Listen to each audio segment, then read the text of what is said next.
आदाब नमस्कार, मेरा नाम है मोनू सनवर और आप देख रहे हैं मुंसिफ टीवी की खास पेशकश बड़ी खबर।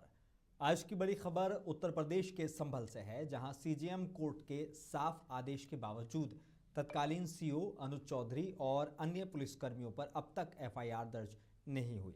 चंदौसी के सीजेएम कोर्ट ने संभल हिंसा में गोली लगने से घायल युवक आलम के मामले में 12 से ज्यादा पुलिसकर्मियों पर केस दर्ज करने का आदेश दिया, लेकिन संभल एसपी कृष्ण कुमार बिश्नोई ने साफ कहा एफआईआर नहीं होगी, फैसले को हाईकोर्ट में चुनौती देंगे। इसके बाद सवाल खड़े हो रहे हैं और सवाल बहुत सीधे हैं। क्या अदालत का आदेश मानना जरूरी नहीं है? दूसरा, क्या पुलिस अपने ही मामलों में कानून से ऊपर है? और क्या संभल हिंसा की सच्चाई अब भी दबाई जा रही है? इन्हीं सवालों के साथ आज की बड़ी खबर हम शुरू करेंगे। मेरे साथ मौजूद हैं भाजपा प्रवक्ता आशीष तिवारी, बहुत बहुत इस्तकबाल है आशीष जी, और समाजवादी पार्टी के प्रवक्ता सर्वेश त्रिपाठी। आप दोनों का बहुत बहुत इस्तकबाल है, बहुत शुक्रिया आप दोनों का मुंसिफ टीवी पर कीमती वक्त देने के लिए। आशीष जी, सबसे पहले आप ही के पास आऊँगा और सवाल बड़ा है, मैं जिस तरह का ये मामला है और जिस तरह की चीज़ें सामने आ रही हैं और विपक्ष जो आपके ऊपर इल्ज़ाम लगा रहा है, तो क्या कोर्ट के आदेश के बावजूद एफआईआर नहीं दर्ज करना न्यायपालिका की अवमानना नहीं है? नहीं, निश्चित तौर पर देखिए, कानून का, न्याय का, अदालत का, सबका सम्मान होना चाहिए। सही। और भारतीय जनता पार्टी इस पक्ष में ही है कि जो भी आदेश हैं उनका अनुपालन किया जाए। लेकिन हमारी जो एक संविधान कह ले या हमको जो अधिकार दिए हैं, उसमें एक अधिकार ये है कि हम कोई भी अगर नीचे की अदालत हमारे ऊपर कोई भी मान लीजिए उसका आदेश आया है, तो उसको हम चैलेंज करने के लिए उसके ऊपरी अदालत में जा सकते हैं। बिल्कुल। तो ये भी एक अधिकार है। तो उस हिसाब से जो पुलिस डिपार्टमेंट है उन्होंने कहा है कि हम इसको चैलेंज करेंगे ऊपर, और चैलेंज करने के बाद ठीक है, उनका अधिकार है, करें। लेकिन बात यहाँ पर ये है कि जो आदेश दिया गया है और उस आदेश के बाद में ये एफआईआर का मतलब ये नहीं होता है कि पुलिस जो है वो दोषी सिद्ध हो चुकी है। एफआईआर का मतलब होता है कि आप इसकी जांच करें। सही। और ये जांच के बाद में तय होगा। लेकिन विपक्ष आज क्या करता है? विपक्ष ने एफआईआर के आदेश को ये दोष बता दिया कि हाँ, ये सिद्ध हो चुका है, पुलिस वाले जो है वो दोष उनके ऊपर सिद्ध हो चुका है। इस तरीके का प्रोपोगंडा करने का ये काम करते हैं। मसला यहाँ ये नहीं होना चाहिए। मसला ये होना चाहिए कि जो संभल की घटना हुई, जो वहां पर जिस तरीके से जो घटना वहां पर गोली चली, वहां झगड़ा हुआ, इसके पीछे कौन है? और आज विपक्ष क्या कर रहा है? विपक्ष एफआईआर को सहारा लेते हुए पुलिस को और सरकार को घेरने का काम कर रहा है, जो कि बिल्कुल अनुचित है। ये चाहे पुलिस का मामला हो या एक सामान्य व्यक्ति का भी मामला हो, अगर निचली अदालत ने कोई भी फैसला दिया है तो ऊपरी अदालत में जाने का उसका अधिकार है। और वो उसी अधिकार के तहत उन्होंने कहा है कि हम इस फैसले को हाई कोर्ट में चैलेंज करेंगे। तो मुझे नहीं लग रहा है कि इसमें कोई दिक्कत है। लेकिन हाँ, इसकी जांच होगी और जांच होने के बाद में अगर किसी पर भी दोष आता है तो ये बात बिल्कुल भारतीय जनता पार्टी, यहाँ पर मैं बोल रहा हूं कि उसको हर हालत में उसका खामियाजा भुगतना पड़ेगा। अगर किसी ने गलत करा है तो उसको सजा जरूर मिलेगी। ये बात मैं यहाँ पर कह। ठीक है सर्वेश जी, अब जिस तरह के जब ये कोर्ट का फैसला आया तो उसके बाद संभल के जो एसपी हैं उन्होंने साफ तौर पर कहा कि एफआईआर नहीं दर्ज होगी, क्योंकि इस मामले में न्यायिक जांच पहले ही हो चुकी है। लेकिन सवाल उसके बाद इस तरह के भी खड़े हुए कि क्या वाकई में इस संभल हिंसा में जो पुलिस की तरफ से फायर की गई थी, उसकी वाकई निष्पक्ष जांच कभी हुई है क्या? देखिए, पहली चीज ये है कि ये जो सीओ साहब हैं, जो अब एएसपी हो गए, अनुज चौधरी या फिर संभल पुलिस अनुज चौधरी साहब, और इनका रवैया पहले भी हमेशा सवालों में घिरा रहा है। जनता भी इनको बस इनके कार्यों के लिए, इनके बड़बोलेपन के लिए ज्यादा जानती है, जिसमें अगर डिपार्टमेंट ने खुद से इनको अंकुश लगा दिया होता तो निश्चित तौर पे कोर्ट को दखल नहीं देनी पड़ती। दूसरी बात, बहुत ही चिंताजनक विषय है ये कि ये अभी हमारे भाई भाजपा के प्रवक्ता कह रहे थे कि निचली अदालत ने ये कर दिया। अदालत ने एक फैसला दिया है, फैसला भी केवल एफआईआर दर्ज करने का किया था। ऐसा तो नहीं था कि उनको दोषी साबित कर दिया था। ये मैं पहली बार सुन रहा हूँ कि एफआईआर होने के लिए भी पुलिस कह रही है कि नहीं, हम एफआईआर भी नहीं करेंगे। सीजेएम कोर्ट है, मुख्य न्यायिक दंडाधिकारी का कोर्ट है, वो they were well within their rights जब उन्होंने कहा कि इस पे एफआईआर हो, एफआईआर होना एक बेसिक सा अधिकार है जनता का। एक पीड़ित आया, वो आके कह रहा है कि इस पे जांच होनी चाहिए, एफआईआर पुलिस नहीं करने को तैयार हो रही है सीजीएम के आदेश के बाद। तो पहले तो ये आदेश की अवहेलना तो सीधे कर ही दी पुलिस ने, सही। उसके बाद वो उच्च न्यायालय में जा रही है, वो अलग मुद्दा है। लेकिन ये सीधा सा फैक्ट हमें समझना पड़ेगा कि अगर एक डिस्ट्रिक्ट में न्यायालय के कहने पे पुलिस एफआईआर तक करने को तैयार नहीं है, तो उस जिले में पुलिसिंग की हालत कैसी होगी? उस जिले में क्राइम के लिए कोई आवाज कहां उठाएगा? क्योंकि कोर्ट की आवाज तो अनसुनी कर दी गई। यानी आप डिस्ट्रिक्ट कोर्ट को नहीं मानते तो क्या हाई कोर्ट ही रहेंगी इस देश में? डिस्ट्रिक्ट कोर्ट का अगर कोई फैसला होगा उसको भी नहीं मानेगी पुलिस, सीधे हाई कोर्ट में चली गई। आपने एफआईआर दर्ज करके उसको चैलेंज कर लिया होता, या आप उसको आप, या फिर गवर्नमेंट को, मैं सरकार से केवल ये सवाल पूछना चाहता हूँ, पुलिसिंग अलग मामला, वो अपने हिसाब से कर रहे होंगे जो कानूनी प्रक्रिया होगी। एक व्यक्ति जो अभी सवाल के घेरे में है, कोर्ट ने उस पर एफआईआर का जांच करने का आदेश तो कर ही दिया कि एफआईआर करे तो जांच होगी, एफआईआर जब होगी तो जो जांच के घेरे में आ गया कोर्ट द्वारा, क्या सरकार ने भी तो कोई कदम उठाया? किस फैसले का इंतजार कर रहा है? जब कोर्ट फैसला कर ही देगा तो इनका क्या रोल रहेगा उसमें? इनका अभी तक क्या रोल है? तो इससे सवाल सरकार के घेरे में है, सवाल जो सरकार है वो सवाल के घेरे में कि क्या कोई ऐसी खिचड़ी पकी थी क्या?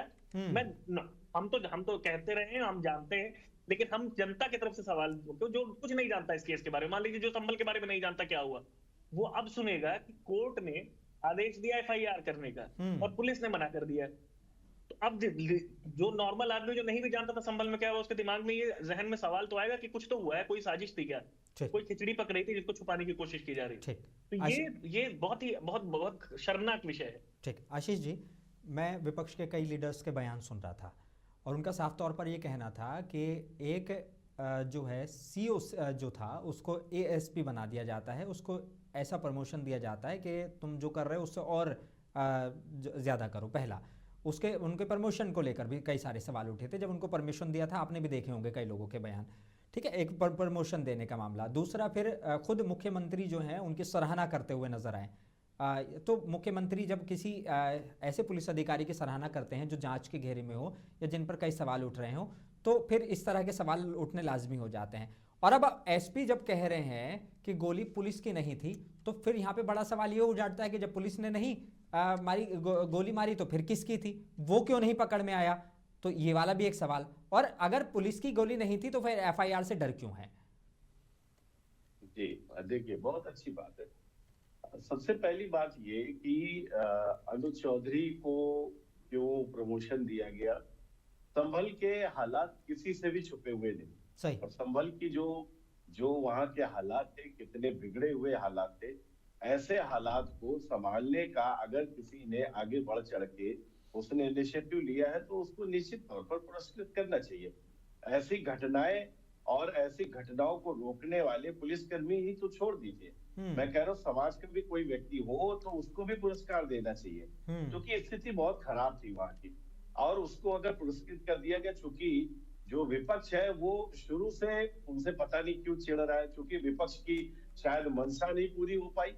विपक्ष जो वहां पर चाह रहा था कि और बवाल हो जाए और वहां पर सारी चीजें खराब हो, हिंदू मुस्लिम में झगड़ा हो जाए, एक दूसरे को मारकाट मच जाए, वैसा कुछ हुआ नहीं। तो जब वहां कुछ हुआ नहीं तो फिर ये लोग अब परेशान है, ये समझ नहीं पा रहे कि ये हुआ क्यों, और उस पुलिस ऑफिसर की वजह से अगर ये चीजें रुकी तो निश्चित तौर पर ऐसे लोगों को सम्मान देना उनका बनता है। दूसरी बात, मैं कह रहा हूं कि आप अगर न्यायिक प्रक्रिया को जानते होंगे तो किसी भी जो निचली अदालत है उसके आदेश को आप ऊपरी अदालत में चैलेंज कर सकते हैं, और ये एक नियम है, इसमें कोई ऐसा रॉकेट साइंस नहीं है जो चीजें विपक्ष को समझ में नहीं आ रही।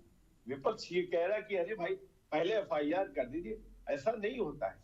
और इसकी जो एफआईआर का मतलब ये होता है कि आप इसकी जांच करिए, जांच ऑलरेडी सबमिटेड है।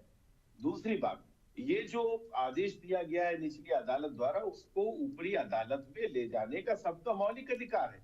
ऐसा नहीं है कि नहीं पुलिस है तो वो नहीं दे पाएंगे, वो भी दे देंगे। तो समझने वाली बात ये है कि विपक्ष के एजेंडे नहीं सही हो पाए, इसलिए विपक्ष चिढ़ रहा है इन चीजों से। विपक्ष जो चाह रहा था कि वहां पर हिंदू मुस्लिम हो, वहां पर मारकाट हो, खून बहे, लेकिन ऐसा कुछ हुआ नहीं, तो वो निश्चित तौर पर उनकी बौखलाहट जो है वो देखने को यहाँ मिल रही। विपक्ष इन बातों सर, से क्यों भाग रहा है हाँ, कि ये दंगे कराए किसने, ठीक है इनके सर्वेश जी। पीछे था कौन, सर्वेश जी, क्योंकि मैं ये सभी जानते हाँ हैं। मुख्यमंत्री जी का भी मैंने कई बार बयान सुना, हमारे माननीय जी मुख्यमंत्री योगी आदित्यनाथ साहब भी कई बार आप लोगों पे इल्ज़ाम लगा चुके, और वो कहते हैं कि अगर वाकई आपको देखना है कि दंगों की सरकार कैसी होती है तो समाजवादी पार्टी का कार्यकाल देख लो कोई सा भी उठाकर, और किस तरीके से अपराधियों का बोलबाला रहता है तो इन लोगों को पता चल जाएगा। तो आपको तो वो समाजवादी को ये कहते हैं बार बार कि इनका तो मौलिक अधिकार भी नहीं है इन दंगों के मामलों पर और इन सारे मामलों पर बोलने का। हिसाब से जनता में पूरे देश में किसी का मौलिक अधिकार नहीं है। भाजपा यही करना चाहती है, किसी का मौलिक अधिकार नहीं मानती वो। ये पूरे अपने सत्ता का जो ड्यूरेशन है वो इसी में लगा देंगे कि कभी राज्य में ये समाजवादी पार्टी को याद करेंगे क्योंकि काम हमारा ही है, तो काम हमारा ही याद आएगा, इनका तो कोई काम है नहीं। केंद्र में ये नेहरू जी को याद करने लगे रहते हैं, इनसे जब काम पूछा जाता तो इनके काम होते नहीं। लॉ एंड ऑर्डर ये खुद ही कह रहे थे अभी कि संभल में ध्वस्त था, एक आदमी आया तो उसको प्रमोशन दे दिया गया, एक आदमी ने बचा लिया। तो लॉ एंड ऑर्डर आज से 2 साल पहले तो सरकार है नहीं इनकी, तो लॉ एंड ऑर्डर पूरे प्रदेश में ध्वस्त है। और इनको केवल प्रोपेगेंडा फैलाने के सिवा, अरे भाई किसने कराया, कैसे कराया, किसने गोली चलाई, ये तो सरकार और पुलिस निकालेगी ना। ये भी समाजवादी पार्टी में अपनी पुलिस बनाए कोई, लॉ एंड ऑर्डर हमारे हाथ में है क्या?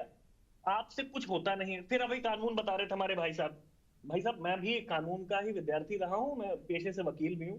जब डिस्ट्रिक्ट पुलिस मना करती है तो 156(3) के तहत कोर्ट ऑर्डर करती है एफआईआर की।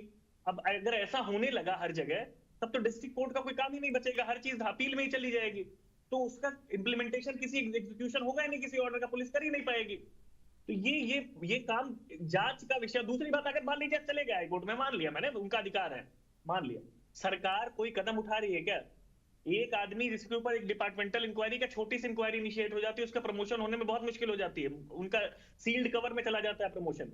इनका प्रमोशन एकदम जल्दी से हो गया। अब जब ये फिर से घेरे में आए हैं, माननीय न्यायालय ने ये कहा है कि एफआईआर कर लो, तो क्या सरकार की तरफ से कोई ऐसे कदम उठाया जा रहा है कि कम से कम इनको हटाया जाए, सस्पेंड किया जाए, कुछ तो किया जाए? तो मैं जानना चाहता हूं हमारे भाजपा प्रवक्ता से कि कोई ऐसी कुछ किया जाएगा क्या? कोई ऐसा है टाइमलाइन? अब उस पर देखिए, हमारे आशीष भाई भी कह रहे थे और भाजपा के कई नेता भी कहते हैं, बोले मंशा बीजेपी समाजवादी पार्टी के या विपक्ष के लोगों की पूरी नहीं हो पाई, इसीलिए वो खींच निकाल रहे हैं इनके नाम पर, अनुज चौधरी के नाम पर। अरे तो हम इनकी मंशा पूरी हो गई क्या, इसलिए ये इनको इनाम दे रहे हैं? हमारी मंशा नहीं पूरी हो पाई, इनकी मंशा यानी पूरी हो गई, तो इनाम दे चुके। इनकी मंशा क्या है? इनकी मंशा, अगर अब तो कोर्ट की मंशा की बात है ना, कोर्ट तो तटस्थ है, कोर्ट का न्यायालय का जो फैसला है उसको इतना तो मानना चाहिए कि कचरिए वहां उन्होंने एफआईआर को चैलेंज कर दिया, आदेश को नहीं मान रहे। लेकिन सरकार ने कोई कदम तो उठाए होंगे कि एक आदमी जब सवालों के घेरे में है तो उस पर कुछ तो कार्रवाई कर दी जाए कि ऐसे पोस्ट पे ना हो जहां और गलत असर डाल पाए। ऐसे जिम्मेदार पोस्ट में नहीं होना चाहिए फिर इसको कि और गलत असर डाल पाए वो। वैसे भी थोड़ा सा उनके साथ ये समस्या, उनकी खींच इससे नहीं है, मुझे तो इस सिस्टम से खींच है कि जहां पे पुलिस में जो दरोगा भर्ती होता है, सब इंस्पेक्टर मेरिट पे पूरी तैयारी करके उसको सीओ तक आते आते जीवन गुजर जाता है, और एएसपी तो पहुंचना मतलब बहुत ही मुश्किल बात है। ये स्पोर्ट्स कोटा से आए, जल्दी से इंस्पेक्टर बने, सीओ भी बन गए, रील और इनसे काम चल रहा है इनका। जो बहुत सारे यूपी पुलिस में इतने ईमानदार अधिकारी है, मेहनती अधिकारी है, जो अपना काम करने में विश्वास रखते हैं। एक बाइट देने से पहले भी नियम होता है पुलिस का कि कौन बाइट देगा, और कोई बाइट भी नहीं देता। ये इनकी बाइट्स और रील्स पे ही नौकरी चली, अब ये एसपी भी बन गए। तो यहाँ तो बहुत मुद्दा है, पुलिस रिफॉर्म्स होना चाहिए कि जहां पे ऐसे इस तरह के प्रमोशन होने नहीं चाहिए। ठीक, आशीष जी, मैं कई जो है नेताओं के बयान सुन रहा था और उसमें बीजेपी के नेताओं के बयान इस मामले में मैंने सुने, तो उनका साफ तौर पर कहना था कि अगर पुलिस जो है, एसपी जो है इस मामले में आगे बढ़कर कार्रवाई कर देंगे तो इससे जो है जो उन पुलिस कर्मियों का मनोबल गिरेगा जो मतलब इस तरह के मामलों को रोकने की कोशिश करते हैं, यानी कि एक तरह से सपोर्ट किया जा रहा था अनुज चौधरी का। तो क्या वाकई बीजेपी ऐसा मानती है कि अगर पुलिस पर ये केस दर्ज होगा तो उनका मनोबल गिराने की एक कोशिश है? देखिए, सबसे पहली बात तो ये, अभी हमारे समाजवादी पार्टी के प्रवक्ता ने कहा कि उनके ऊपर एफआईआर होगी, उनको निलंबित कर। मतलब आप इनकी समझिए कि किसी के ऊपर 156(3) से, और 156(3) से ये कानून के विद्यार्थी हैं, तो इनको ये पता होना चाहिए कि 156(3) से जो एफआईआर होती है, वो एफआईआर में आदेश क्या होते हैं कि जांच करने के बाद एफआईआर दर्ज करी जाए। पहले जांच होती है, उसके बाद एफआईआर दर्ज करने की। उसमें कहा जाता है कि जांच होने के बाद इस पर एफआईआर दर्ज कर ली जाए। ये 156(3) का नियम है, ठीक है।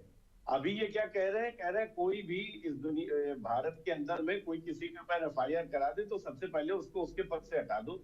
ये वही वाला काम है जो अरविंद केजरीवाल दिल्ली में कहा करते थे कि किसी पे आरोप लगा हो, अगर आरोप लगा दो तो पहले उसको अपना पद से इस्तीफा दे देना चाहिए। ये कैसी गजब बात कर रहे हैं। खैर इस विषय पे मैं नहीं कहूंगा क्योंकि ये इनकी जानकारी का अभाव हो सकता है।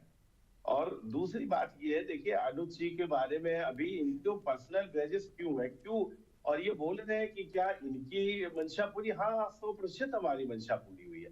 हम चाहते थे कि वहां संभल में लड़ाई झगड़ा ना हो, वो नहीं हो रहा है। वहां पर शांति माहौल फिर गोलियां कैसे चली, फिर आज तक समझ क्यों नहीं पा रहे हैं कि गोली किसको लगी, किसको मारी। भाई एक मिनट, आपके सब समय में नहीं बोला था, थोड़ा सा ध्यान रखिए। नहीं, इसका जवाब दे दीजिए ना, फिर गोली कैसे चली, किसने मारी, गोली किसने मारी? नहीं अरे ये तो आपके सांसद महोदय बताएंगे ना, जो उनके ऊपर तो अरे पुलिस बताएगी, सांसद महोदय पुलिस में है क्या? पुलिस नहीं बताएगी, जो जिसने ये षड्यंत्र कराया। अरे जांच कौन करता है? भाजपा कार्यालय कर रहा है क्या आजकल? अरे तो जांच जब हो जाए तो जांच पूरी होने के बाद बताई जाएगी। इतना क्यों थड़पड़ा रहे भाई, रुक जाइए। जांच पूरी कब होगी हमें बताइए तो। आपके सांसद का नाम है, वहाँ के मौजूदा हमारे सांसदों का नाम होगा, मेरा नाम हो सकता है, योगी जी का नाम थोड़ा होगा उसमें। बिजली चोरी करते हैं, बिजली चोरों का भी नाम है उसमें। आप रुक जाइए, परेशान मत होइए, सबका निकल के आएगा इतना जल्दी। हाँ, आप ये कह दो मुख्यमंत्री आपके नाम हटा लेंगे अपना मुकदमों से, दिया जाए तो वो उचित संभव नहीं। वो तो मैं जानता हूँ, मैं बस जनता तक पहुंचाना चाह रहा हूँ, मैं तो जानता हूँ। भाई सुन लीजिए, ऐसा नहीं करते आप ऐसा मत करिए। तर्क है नहीं आपके पास, तो ऑब्जेक्शन है, मुझे ऑब्जेक्शन है। नहीं तर्क आपके पास नहीं, आप तर्कहीन बातें लगातार शुरू से कर रहे हैं। आपके कहने से नहीं होगा ना। उनको वहां से हटा देना चाहिए, सरकार उनको हटा क्यों नहीं रही है? हाँ, इस तरीके की जांच पे गलत असर डाला जा सकता है, जांच पे नहीं होता है। आपको भैया जब नहीं पता है, ऐसा ही होता है, ऐसा ही होता है। किसी पे कोई उसको ऐसी जगह से हटाया जाता है। अब मुझे पता है, लेकिन सर्वेश जी गलत बात है, ये तरीका नहीं सही है, क्योंकि आपके पास तर्क नहीं, इसलिए आप मेरी बात नहीं आने दे रहे हैं। आपके पास तर्क नहीं, बात लाइए, आप क्यों टोक रहे हैं मुझे ये पता है, मुझे पता है आप मेरी बात क्यों नहीं आने दे रहे, क्योंकि आप लगातार झूठ भी बोल रहे हैं और आपके पास तर्क भी नहीं। तो आप मेरी बात अगर बाहर आ जाएगी तो आपकी जो झूठ है वो खुल जाएंगे। आप मुझे क्यों नहीं बोलने दे रहे हैं, क्यों नहीं? ठीक है आशीष जी बात पूरी करें। आपकी बात जो आपने झूठी बातें करी उसका मैं यहाँ पर, आप जब झूठी बोलेंगे तो मुझे बोलना पड़ेगा, शब्दों का चयन ठीक से करके मैं सुन लूंगा। आप लगातार झूठ बोलते हैं। ठीक है आशीष जी सर्वेश जी, आप कानून के, आशीष जी बात पूरी के छात्र हैं। 156(3) में क्या आदेश होता है, क्या आदेश होता है 156(3) में? अरे क्या होता है आदेश? आप अपनी बात पूरी करिए। अरे आदेश बताइए, हो गया कानून की पढ़ाई। 156(3) प्रोसेस है, कानून की पढ़ाई की बात कर रहे हैं आप। आदेश क्या होता है, क्या आदेश होता है इसमें? तो अरे गूगल क्या आदेश होता है इसमें? 156(3) में आदेश क्या होता है, क्या आदेश लिखा जाता है? पहले या तो सुन लो, आप सुन लो मेरी बात पहले। नहीं सुन लो नहीं। देखो अब आप बदतमीजी पे उतारू हो जाओगे। अब देखिए आप ठीक है सर्वेश जी आशीष जी, मैं दोनों को 2 मिनट कुछ नहीं आता। 2 मिनट यहाँ पे बात करेंगे, सवाल आगे निकाल लेते हैं। सर्वेश जी फिर यही डिजर्व करते हैं आप। अगर आपको भाषा नहीं समझ में आती, आपको भाषा समझ में नहीं आती, 156(3) में मैं बताता हूँ, सुन तो लो, सुनो। हाँ सुनाइए, सुन लो मेरी, मैं भी सुन रहा हूँ, बताइए क्या आदेश होता है। 156(3) आदेश होता है। 156(3) वो प्रोसेस है जहां पे कोर्ट, मजिस्ट्रेट कोर्ट ये बताती है कि अगर आपको डिस्ट्रिक्ट पुलिस से आप अग्रीव्ड है, you go to the court और वहां से आप जांच करवा के एफआईआर करवाते हैं और वहीं से एफआईआर होती है। इफ सीजीएम कोर्ट या magistrate court deems it fit. अब रुक जाइए, बस वही मैं कह रहा हूँ ना। 156(3) में कोर्ट ये कहती है कि पहले इस मामले की जांच करें और जांच करने के नहीं, ऐसा कुछ ऐसा नहीं है। कोर्ट के ऊपर है, ये नहीं कहती है कि पहले एफआईआर कर ले फिर जांच करें। वो कोर्ट के ऊपर है, वो कोर्ट के ऊपर है। इस आदेश में क्या लिखा है, इस आदेश में क्या लिखा गया है? लेकिन सर्वेश जी क्या एफआईआर दर्ज नहीं होना पीड़ित परिवार के साथ भी अन्याय है? क्योंकि मैं पीड़ित परिवार का बयान सुन रहा था। सर्वेश जी सुनिए, अब सुनिए, वो पीड़ित परिवार भी ये कह रहा था कि अगर कोर्ट का आदेश आया है तो कम से कम इस मामले में जो है एफआईआर तो दर्ज होनी चाहिए। लेकिन एसपी ने तो साफ तौर पर नकार दिया, बोले नहीं एफआईआर नहीं होगी, हम जो है सीधे तौर पर इसके मामले में कोर्ट में तो जाएंगे। मैं तभी तो कह रहा हूँ कि कोर्ट की अवहेलना है ये तो क्लियर आदेश था। हाँ, तो कोर्ट की अवहेलना है ना, ये न्यायालय की अवहेलना है। पहले कानून के बारे में भाई पता करिए, समाजवादी अरे आप पहले ऐसा है कि आप कभी जब अपील करते हैं, जब आप कोर्ट, अरे यार पहले बात सुन लीजिए मेरी, आप कानून के बारे में पता करिए। कानून सिंपल सा बेसिक, जो कानून नहीं जानता उसको भी कोर्ट के आदेश के खिलाफ अपील हुई है ना। कोर्ट एफआईआर करने को कह रहा, तो उसके खिलाफ अपील है कि नहीं, हाँ या ना? अरे वो तो होगी ना, वो तो होगी। वो तो क्यों होगी? एफआईआर क्यों नहीं कर सकते हम? प्रोसेस है। एफआईआर क्या होता है? एफआईआर क्या होता है? एफआईआर क्या होता है? एफआईआर सजा होती है क्या? एफआईआर सजा होती है क्या? वही तो मैं कह रहा हूँ। एफआईआर क्यों नहीं किया गया? आप जब एफआईआर सजा नहीं है, एफआईआर दोष नहीं है, एफआईआर दोष नहीं है, सजा नहीं है, तो भी निलंबित किस यहाँ पे कर दिया जाए? किया जाता है जब भी निलंबित कर दीजिए। एफआईआर तो छोड़िए, डिपार्टमेंटल। लेकिन आशीष जी, अगर आशीष जी न्यायिक जांच रिपोर्ट कोर्ट के आदेश से क्या ऊपर हो सकती है? सस्पेंशन कोई सजा होती है क्या?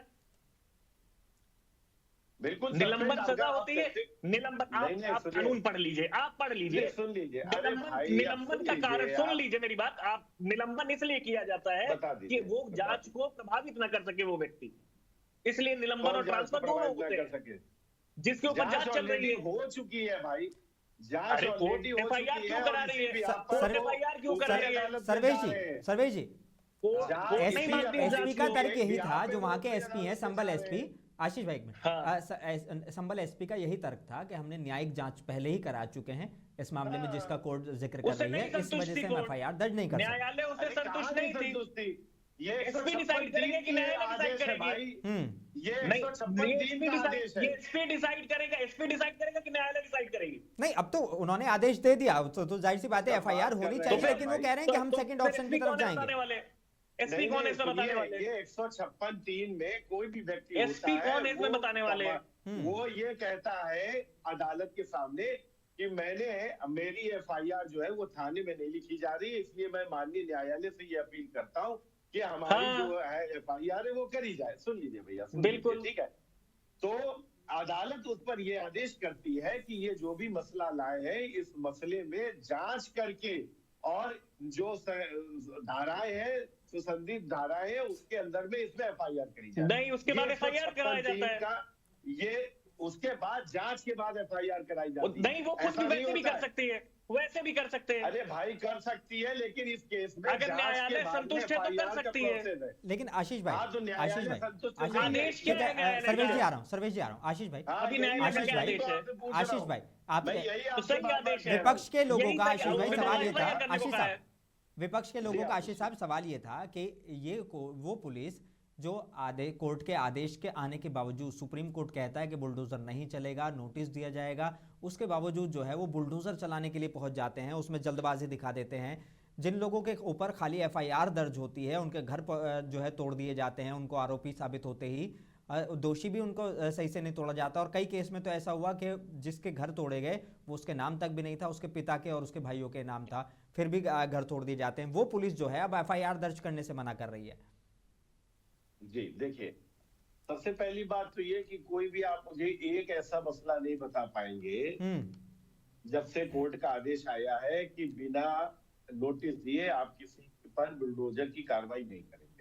जब से ये आदेश आया है उसके बाद अगर आप मुझे एक भी ऐसा केस बता दें जिसमें बिना नोटिस दिए किसी के ऊपर बुलडोजर की कार्रवाई करी गई। दूसरी बात, बुलडोजर की कार्रवाई कभी भी वैध जो भी प्रॉपर्टीज उन पर नहीं करी जाती है, अवैध जो प्रॉपर्टीज होती है उनके ऊपर बुलडोजर की कार्रवाई होती है, तो वो बिल्कुल तर्कसंगत है, न्याय संगत है, बिल्कुल भी गलत नहीं है, वो कहीं सब भी गलत नहीं है। तो समझने की बात ये है कि जो ये कहा जा रहा है, विपक्ष आज इसको मुद्दा क्यों बना रहा है? विपक्ष के पास में कुछ कहने के लिए नहीं है भाई, आप समझ रहे हो ना।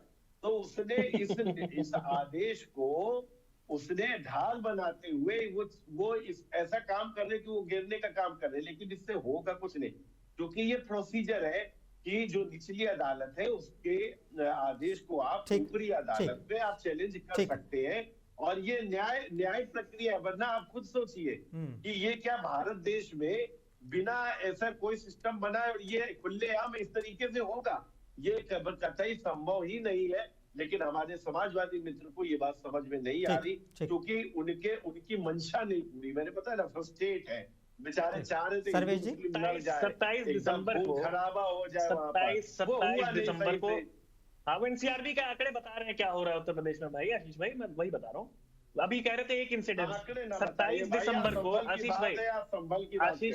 आशीष भाई अभी पूछ रहे थे नहीं कि कोर्ट कब कर दिया, कब बताया गया कोर्ट के आदेश का। 27 दिसंबर को 20 लाख का फाइन लगा था, इलाहाबाद हाईकोर्ट ने, माननीय इलाहाबाद उच्च न्यायालय लगाया था उत्तर प्रदेश सरकार पे, ठीक है लगाया था ना। अभी परसों भी उन्होंने सेक्रेटरी को बुलवाया है, हर दिन पुलिसिंग के लिए और बुलडोजर के लिए।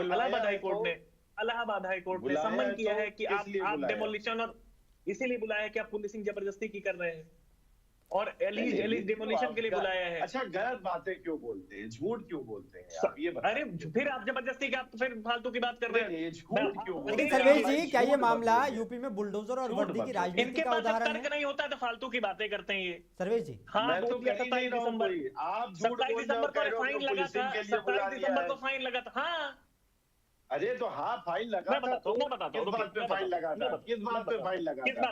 अरे इलीगल डेमोलिशन के लिए लगा था, इलीगल डेमोलिशन के लिए लगा था। दिल्ली के लिए उत्तर प्रदेश की बात हो रही है, आप दिल्ली की बात, मैं इलाहाबाद हाईकोर्ट की बात कर रहा हूँ। अरे यार संभल और उत्तर प्रदेश की बात हो रही है, आप दिल्ली की बात कर रहे हैं। ठीक है, मेरे पास वक्त की कमी है सर्वेश जी, बात पूरी कीजिए जल्दी से। हाईकोर्ट की बात कर रहा हूँ, बात कर रहे हैं, इलाहाबाद हाईकोर्ट की बात कर रहा हूँ, यूपी की बात कर रहा हूँ। भाई देखो, इस तरीके से आप ये देख लीजिए, यूपी का जिक्र बना रहे, यूपी का जिक्र कर रहा हूँ। आप जानते नहीं अपनी अज्ञानता को, आप मैं झुंझलाता हूँ, अनपढ़ों को देख के, जाहिलों को देख के झुंझलाता हूँ मैं कह रहा हूँ यूपी का पता जा रहे हैं, दिल्ली है, लेकिन आप दिल्ली जा रहे हैं, आप दिल्ली जा रहे हैं, इलाहाबाद हाईकोर्ट की बात कर रहे हैं। आपके पास तर्क नहीं है, इलाहाबाद की बात कर रहा हूँ, दिल्ली की बात जा रहे हो भाई। 20 लाख का क्यों लगा? मैं इलाहाबाद हाईकोर्ट की बात कर रहा हूँ, इलीगल डेमोलिशन के लिए, बुलडोजर के लिए, बुलडोजर एक्शन के लिए। अरे खुद जान लो, पढ़ के आया करो, भाजपा प्रवक्ता इतने पढ़ के होते जा रहे हैं आजकल। अरे भाई, आप मुझे देखो, आप ऐसी बातें आपने तो भी बोला हाँ पता है, मैं बताता हूँ, खत्म हो जाते हैं वहाँ पर इस तरीके की बातें शुरू हो जाती है। चलिए ठीक है आशीष जी, सर्वेश जी, मेरे पास थोड़ा सा मेरे पास वक्त की कमी है। मैं भी उतरूं तो भाई मैं नहीं उतरूंगा, मैं संस्कार नहीं, आप बहुत पहले उतर चुके हैं, झूठा आप साबित कर रहे हैं। एक छोटा सा आशीष जी, एक छोटा सा सवाल, मेरे पास वक्त की कमी है। आशीष जी, एक छोटा सवाल और आखिरी सवाल, ठीक है? समाजवादी पार्टी जाहिल है, मुझे पता है। चलिए ठीक है, आप दोनों का बहुत शुक्रिया, क्योंकि मेरे पास वक्त की कमी है। मैं और सवाल भी थे लेकिन नहीं ले पाऊंगा, आप दोनों से मैं माफी मांगता हूं इसके लिए, लेकिन बहुत शुक्रिया मेरे साथ जुड़ने के लिए। आशीष जी, सर्वेश जी, बहुत बहुत शुक्रिया। संभल का मामला सिर्फ एक एफआईआर का नहीं रहा, ये सवाल बन गया है संविधान बनाम सिस्टम का। जब अदालत आदेश दे और प्रशासन कहे कि हम अपील करेंगे, एफआईआर नहीं करेंगे, तो जनता पूछती है कि कानून फिर किसके लिए है और जवाबदेही फिर किसकी है। अब सबकी नज़रें हाई कोर्ट पर हैं, जहां तय होगा कि कोर्ट का आदेश भारी है या वर्दी का दबदबा। इसी सवाल के साथ आज की बड़ी खबर यहीं खत्म करते हैं। मुझे दीजिए इजाजत, बने रहिए मुंसिफ टीवी के साथ।